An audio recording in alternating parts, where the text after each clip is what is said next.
Hey guys, good morning, welcome back to my blog. কালকে আমাদের গ্রামে দুটো হাতি এসেছিল আর আমাদের বাড়িতেও এসেছিল, ধান খেয়ে গেছে। এখন আমি খাবো রুটি, তার সাথে আছে খেজুর গুড়ের রস। না, খেজুর গুড়ের রস নয়, খেজুর গুড়ে। খুব সুন্দর রুটি আছে, খেজুর গুড়ের সাথে পুরা জমিয়ে খাওয়া হবে একদম। আজ আমাদের ধান ঝাড়ানো হবে। দেখো এখানে কালকে হাতি খেয়েছে কিরকম। দুটো হাতি এসেছিল, দেখো খেয়েছে। এগুলা হাতি খাওয়া ধান, এগুলো সব খেয়েছে। এগুলা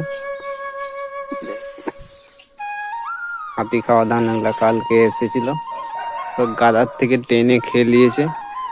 আর এই যে ধান ঝাড়ার মেশিন আমাদের এখানে একটি মোটর সেট করা আছে, দিয়ে কারেন্ট দিয়ে আর ধান ঝাড়ানো হয়। এই মেশিনের সাহায্যে আমরা ধান ঝাড়ি। দেখো সে পাশে হাতি এসেছিল কালকে, আজকে ধান ঝাড়া শুরু করে দিয়েছি। আবার আসতে পারে, আজকে হাতি পাশেই আছে, জঙ্গলে আসতে পারে। এইভাবে আমাদের ধান ঝাড়ানো হয়, খুব সুন্দর ধান ঝাড়ানো হয়। ধানগুলো একদম সব ছড়ে যায় খড়ের মধ্যে, একটাও ধান থাকে না। এইভাবে আমাদের ধান ঝাড়ানো হয়।